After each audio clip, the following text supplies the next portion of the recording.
तयशुदा इश्क सरेदार निभाना होगा। जो भी लिखा है मेरे यार निभाना होगा। तुमने दीवाने को हंसते हुए देखा है कभी? अब कहानी में ये किरदार निभाना होगा। मैं तो इस इश्क की सरहद से निकल आया था, फिर सदा आई खबरदार निभाना होगा।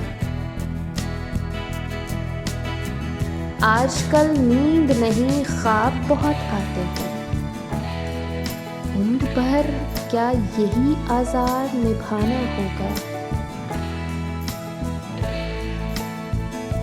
जैसे रखेगी मोहब्बत मुझे रहना है शाज़, यानी हर हाल में मेयार निभाना होगा।